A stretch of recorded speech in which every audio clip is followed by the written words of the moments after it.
Welcome back to Aradhya Economics. ಈ ಒಂದು ವಿಡಿಯೋದಲ್ಲಿ ಈ ವರ್ಷದಲ್ಲಿ ಅಂದರೆ 2024-25 ಅರ್ಥಶಾಸ್ತ್ರ ಅಂತ ಹೇಳಿದರೆ ಎಕನಾಮಿಕ್ಸ್ ಸೆಕೆಂಡ್ PUC ಸಿಲೆಬಸ್ ಬಗ್ಗೆ ನಾನು ಬ್ರೀಫಾಗಿ ಈ ಒಂದು ವಿಡಿಯೋದಲ್ಲಿ ಹೇಳ್ತಾ ಇದ್ದೀನಿ.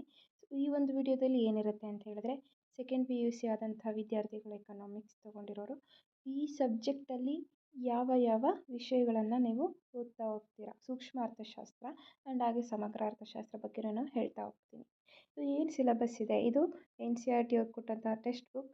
ಇದನ್ನು ನಾವು ನೋಡಿಕೊಂಡು ಸಿಲೆಬಸ್ ಏನೇನಿದೆ ಅಂತ ಒಂದೊಂದಾಗೆ ಹೇಳ್ತಾ ಹೋಗ್ತೀನಿ. ಈ ಟೆಕ್ಸ್ಟ್ ಬುಕ್ PDF ನಿಮಗೆ ನನ್ನ ಟೆಲಿಗ್ರಾಮ್ ಚಾನಲಲ್ಲಿ ಲಭ್ಯವಿದೆ, ಆರಾಧ್ಯ ಎಕನಾಮಿಕ್ಸ್ ಅಂತ. ಬಯೋದಲ್ಲಿ ಲಿಂಕ್ ಇದೆ, ಚೆಕ್ ಮಾಡ್ಕೊಳ್ಳಿ. ಸೊ ಇಲ್ಲಿ ಕಂಟೆಂಟ್ಸಲ್ಲಿ ನೋಡೋದಾದರೆ ನಾವು ಫಸ್ಟು ಅಧ್ಯಾಯ 1 ಪರಿಚಯದಲ್ಲಿ ಸರಳ ಆರ್ಥಿಕತೆ, ಒಂದು ಸರಳ ಆರ್ಥಿಕತೆ ಇದು ಫಸ್ಟ್ ಚಾಪ್ಟರ್ ಅಧ್ಯಾಯ 1 ಅಂತ. ಅದರಲ್ಲಿ ಬರುವಂತಹ ಸಬ್ ಟಾಪಿಕ್ಸ್ ಇವಾಗಿರುತ್ತೆ. ಒಂದು ಸರಳ ಆರ್ಥಿಕತೆ. ಸೊ ಆರ್ಥಿಕತೆ ಅಂದರೆ ಏನು, ಅದರ ಒಂದು ಹೇಗೆ ವರ್ಕ್ ಆಗುತ್ತೆ ಅದ್ರ ಬಗ್ಗೆ ಒಂದು ಈ ಸಣ್ಣ ಟಾಪಿಕ್ ಆಗಿರುತ್ತೆ. ಹಾಗೆ ಆರ್ಥಿಕತೆಯ ಕೇಂದ್ರೀಯ ಸಮಸ್ಯೆಗಳು. ಸೊ ಒಂದು ಆರ್ಥಿಕತೆ, ಒಂದು ಎಕನಾಮಿ ಅಂತ ತಗೊಂಡಾಗ ಏನೇನು ಸಮಸ್ಯೆಗಳು ಬರುತ್ತೆ ನೀವು ಕೇಳಿರ್ತೀರ ಫಸ್ಟ್ ಇಯರಲ್ಲಿ. ಸೊ ಏನನ್ನು ಉತ್ಪಾದಿಸಬೇಕು, ಹೇಗೆ ಉತ್ಪಾದಿಸಬೇಕು, ಹಾಗೆ ಯಾರಿಗಾಗಿ ಉತ್ಪಾದಿಸಬೇಕು, ಇದ್ರ ಬಗ್ಗೆ ನಾವು ಬ್ರೀಫಾಗಿ ನೋಡ್ತೀವಿ. ಹಾಗೆ ಆರ್ಥಿಕ ಚಟುವಟಿಕೆಗಳ ಸಂಘಟನೆ ಅಂತ ಹೇಳಿದ್ರೆ ಹೇಗೆ ಆರ್ಗನೈಸ್ ಆಗಿರುತ್ತೆ ಅಂತ. ಇಲ್ಲಿ ಒಂದು ಕೇಂದ್ರೀಯೋಜಿತ ಆರ್ಥಿಕತೆ ಇದೆ, ಹಾಗೆ ಮಾರುಕಟ್ಟೆ ಅರ್ಥವ್ಯವಸ್ಥೆ ಇದೆ. ಇದರ ಜೊತೆಗೆ ಇನ್ನೊಂದು ಯಾವುದು ಅಂತ ಹೇಳಿದರೆ ಮಿಶ್ರ ಅರ್ಥವ್ಯವಸ್ಥೆ ಅಂತ. ಸೊ ಈ 3 ಅರ್ಥವ್ಯವಸ್ಥೆ ಹೇಗೆ ವರ್ಕ್ ಆಗುತ್ತೆ, ಯಾವ ಕಂಟ್ರಿಯಲ್ಲಿ ಹೇಗೆ ಇದನ್ನು ಅಳವಡಿಸ್ಕೊಂಡಿದ್ದಾರೆ ಅನ್ನೋದ್ರ ಬಗ್ಗೆ ನೋಡೋಣ. ನೆಕ್ಸ್ಟು ವಾಸ್ತವಿಕ ಮತ್ತು ಮಾದರಿ ಅರ್ಥಶಾಸ್ತ್ರ, ಡಿಫ್ರೆಂಟ್ ಅರ್ಥಶಾಸ್ತ್ರ ಅಂತ ಹೇಳ್ಬೋದು. ಸೊ ಅವುಗಳ ಬಗ್ಗೆ ಏನೇನು ಅದರಲ್ಲಿ ಸ್ಟಡಿ ಮಾಡ್ಬೋದು ಅಂತ ಹೇಳ್ಬೋದು. ಹಾಗೆ ಸೂಕ್ಷ್ಮ ಮತ್ತು ಸಮಗ್ರ ಅರ್ಥಶಾಸ್ತ್ರ, ಅರ್ಥ, ವ್ಯತ್ಯಾಸ ಇವುಗಳನ್ನು ನೋಡ್ಬೋದು. ಸೊ ಇದಿಷ್ಟು ಅಧ್ಯಾಯ 1ರಲ್ಲಿ ಸಿಗುವಂತಹ ಟಾಪಿಕ್ಸ್ಗಳು. ಸೊ ತುಂಬ ಈಸಿಯಾಗಿರುತ್ತೆ ಫಸ್ಟ್ ಚಾಪ್ಟರ್. ನೆಕ್ಸ್ಟು ಅಧ್ಯಾಯ 2 ಅಂತ ಹೇಳಿದಾಗ ಅನುಭೋಗಿಯ ವರ್ತನಾ ಸಿದ್ಧಾಂತ. ಒಬ್ಬ ಅನುಭೋಗಿ ಅಂದರೆ ಒಬ್ಬ ಕನ್ಸ್ಯೂಮರ್ ಹೇಗೆ ಅವನ ಬಿಹೇವಿಯರ್ ಇರುತ್ತೆ ಅನ್ನೋದು ನಾವು ಇದರಲ್ಲಿ ನೋಡ್ತಾ ಹೋಗ್ತೀವಿ. ಫಸ್ಟ್ ಸಬ್ ಪಾಯಿಂಟಲ್ಲಿ ಅನುಭೋಗಿಯ ಬಜೆಟ್. ಸೊ ಈಗ ನೀವು ಕನ್ಸ್ಯೂಮರ್ ಅಂತ ಹೇಳಿದ್ರೆ ನಿಮ್ಮ ಬಜೆಟ್ ಹೇಗಿರುತ್ತೆ, ಅದರಲ್ಲಿ ನೀವು ಎಷ್ಟು ಕನ್ಸ್ಯೂಮ್ ಮಾಡೋದಕ್ಕೆ ಗೂಡ್ಸ್ಗಳನ್ನು ಪರ್ಚೇಸ್ ಮಾಡ್ಬೋದು. ಸೊ ಅದರ ವ್ಯಾಪ್ತಿಯನ್ನು ನಾವು ಈ ಒಂದು ಚಾಪ್ಟ್ರಲ್ಲಿ ನೋಡ್ತೀವಿ. ಇದಕ್ಕೆ ನಾವು ಬಜೆಟ್ ಗಣವನ್ನು ಹೇಗೆ ರಚಿಸ್ಕೊಳ್ಳೋದು, ಇದಕ್ಕೆ ರೇಖೆಗಳು, ಬಜೆಟ್ ರೇಖೆ ಹೇಗೆ ರಚಿಸೋದು, ಈ ರೀತಿ ಒಂದು ಸಬ್ ಟಾಪಿಕ್ ಇದಾಗಿರುತ್ತೆ. ಅದಾದಮೇಲೆ ಅನುಭೋಗಿಯ ಆದ್ಯತೆ ಅಂತ ಹೇಳಿದಾಗ ಇಲ್ಲಿ ಏಕಾತ್ಮಕ ಒಲವು ಅನ್ನೋ ಒಂದು ವಿಷಯ ಬರುತ್ತೆ.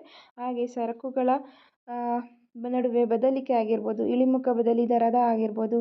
ಹಾಗೆ ಔದಾಸೀನ್ಯ ವಕ್ರರೇಖೆ, ಅದರ ಆಕಾರ ಏನಿರುತ್ತೆ, ಔದಾಸೀನ್ಯ ವಕ್ರರೇಖೆಯ ನಕ್ಷೆ, ತುಷ್ಟಿಗುಣ, ಈ ಎಲ್ಲ ವಿಷಯಗಳನ್ನು ನೋಡ್ತೀವಿ. ಅದಾದಮೇಲೆ ತುಂಬ ಇಂಪಾರ್ಟೆಂಟ್ ಅಂತ ಹೇಳಿದ್ರೆ ಔದಾಸೀನ್ಯ ವಕ್ರರೇಖೆ.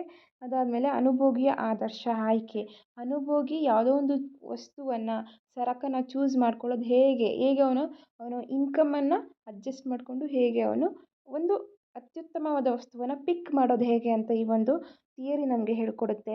ಅದಾದಮೇಲೆ ಬೇಡಿಕೆ ಅಂತ. ಸೊ ಬೇಡಿಕೆ ಬಗ್ಗೆ ಗೊತ್ತಿದೆ, ಡಿಮ್ಯಾಂಡ್. ಸೊ ಅದರ ರೇಖೆ ಹೇಗಿರುತ್ತೆ, ಬೇಡಿಕೆ ನಿಯಮ ಅಂದರೆ ಏನು, ಹಾಗೆ ಸಾಮಾನ್ಯ ಸರಕು ಯಾವುದ್ಯಾವುದು, ಕೆಳದರ್ಜೆಯ ಸರಕು ಅಂತ ನಾವು ಯಾವುದನ್ನು ಕರಿತೀವಿ, ಅವುಗಳ ನಡುವಿನ ವ್ಯತ್ಯಾಸವನ್ನು, ಹಾಗೆ ಬದಲಿ ಸರಕು ಮತ್ತು ಪೂರಕ ಸರಕು, ಸೊ ಇವುಗಳ ಅರ್ಥ ಮತ್ತು ವ್ಯತ್ಯಾಸವನ್ನು ನೋಡ್ತೀವಿ. ಹಾಗೆ ಬೇಡಿಕೆ ರೇಖೆಯಲ್ಲಿನ ಪಲ್ಲಟ ನಮಗೆಲ್ಲ ಗೊತ್ತಿದೆ. ಸೊ ಬೇಡಿಕೆ ರೇಖೆ ಹೇಗೆ ಎಡದಿಂದ ಬಲಕ್ಕೆ ಮೇಲ್ಮುಖವಾಗಿರುತ್ತೆ,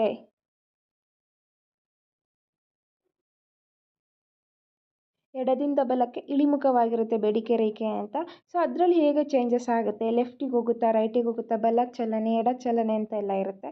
ಅದಾದಮೇಲೆ ಬೇಡಿಕೆ ರೇಖೆಯೊಂದಿಗೆ ಚಲನೆಗಳು ಮತ್ತು ಬೇಡಿಕೆ ರೇಖೆಯ ಪಲ್ಲಟಗಳು.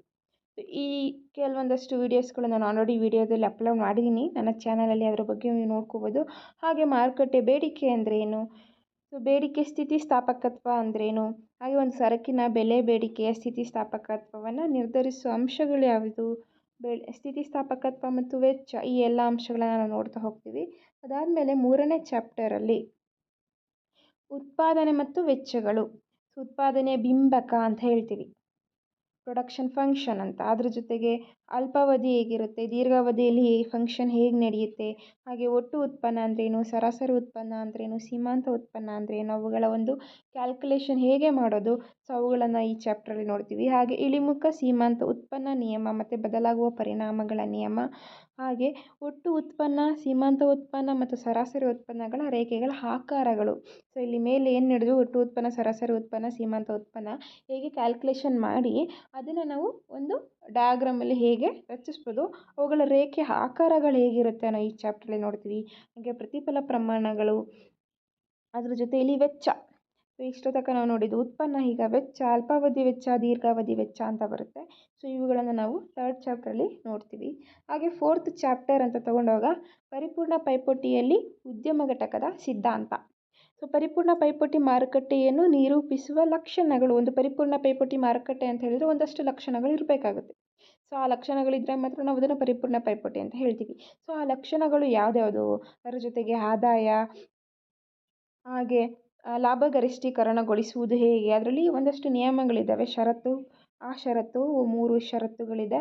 ಹಾಗೆ ಏನು ಸಮಸ್ಯೆ ಕಾಡುತ್ತೆ ಅವುಗಳನ್ನು ನಾವು ರೇಖಾತ್ಮಕವಾಗಿ ನಿರೂಪಣೆ ಮಾಡ್ಬೋದು. ಹಾಗೆ ಒಂದು ಉದ್ಯಮ ಘಟಕದ ಪೂರೈಕೆ ರೇಖೆ ಹೇಗಿರುತ್ತೆ, ಒಂದು ಉದ್ಯಮ ಘಟಕದ ಅಲ್ಪಾವಧಿ ಪೂರೈಕೆ ರೇಖೆ ಹೇಗಿರುತ್ತೆ, ದೀರ್ಘಾವಧಿ ರೇಖೆ ಹೇಗಿರುತ್ತೆ, ಅದ್ರ ಜೊತೆಗೆ ಸ್ಥಗಿತತೆಯ ಬಿಂದು ಅಂದರೆ ಏನು, ಎಲ್ಲಿ ನಾವು ಒಂದು ಪ್ರೊಡಕ್ಷನನ್ನು ಸ್ಟಾಪ್ ಮಾಡಬೇಕು ಅಂತ ಅದನ್ನು ಸ್ಥಗಿತತೆ ಬಿಂದು ಅಂತ ಹೇಳ್ತೀವಿ. ಹಾಗೆ ಸಾಮಾನ್ಯ ಲಾಭ ಮತ್ತು ಸಮಸ್ಥಿತಿ ಬಿಂದು. ಓಕೆ, ಸಾಮಾನ್ಯ ಲಾಭ ಯಾವಾಗ ಬರುತ್ತೆ, ಈ ಎಲ್ಲ ವಿಷಯಗಳನ್ನು ನಾವು ಈ ಒಂದು ಕಂಟೆಂಟಲ್ಲಿ ನೋಡ್ತೀವಿ. ಹಾಗೆ ಉದ್ಯಮ ಘಟಕದ ಪೂರೈಕೆ ರೇಖೆಯನ್ನು ನಿರ್ಧರಿಸುವ ಅಂಶಗಳು. ಸೊ ಇಲ್ಲೇನು 3 ಇದೆ, ಈ 3 ನಿರ್ಧರಿಸುವ ಅಂಶಗಳಾಗಿರುತ್ತೆ. ಹೇಗೆ ನಿರ್ಧರಿಸುತ್ತೆ, ವಿತ್ ಡಯಾಗ್ರಾಮ್ ನಾವಿಲ್ಲಿ ನೋಡ್ತಾ ಇರ್ತೀವಿ. ತಂತ್ರಜ್ಞಾನ ಪ್ರಗತಿಯಿಂದ ಪೂರೈಕೆ ರೇಖೆಗೆ ಏನಾಗುತ್ತೆ, ಆದಾನಗಳ ಬೆಲೆಗಳಲ್ಲಿ ಬದಲಾವಣೆಯಿಂದ ಏನೇನು ಚೇಂಜಸ್ ಆಗುತ್ತೆ, ಘಟಕ ತೆರಿಗೆಯಿಂದ ಏನು ಚೇಂಜಸ್ ಆಗುತ್ತೆ, ಇವಿಷ್ಟು ವಿಷಯ ನೋಡ್ತೀವಿ. ಹಾಗೆ ಮಾರುಕಟ್ಟೆ ಪೂರೈಕೆ ರೇಖೆ, ಹಾಗೆ ಪೂರೈಕೆ ಬೆಲೆ ಸ್ಥಿತಿಸ್ಥಾಪಕತ್ವ, ಈ ಎಲ್ಲ ವಿಷಯಗಳನ್ನು ನಾವು 4th ಚಾಪ್ಟ್ರಲ್ಲಿ ನೋಡ್ತೀವಿ. ಹಾಗೆ ಮಾರುಕಟ್ಟೆ ಸಮತೋಲನ. ಸೊ ಮಾರುಕಟ್ಟೆ ಸಮತೋಲನ ಅಂದ್ರೇನು, ಇಲ್ಲಿ ಅಧಿಕ ಬೇಡಿಕೆ ಹೇಗೆ ಆಗುತ್ತೆ, ಅಧಿಕ ಪೂರೈಕೆ ಹೇಗಾಗುತ್ತೆ, ಇದು ಡಯಾಗ್ರಾಮಲ್ಲಿ ನಾವು ಎಕ್ಸ್ಪ್ಲೈನ್ ಮಾಡ್ಬೋದು.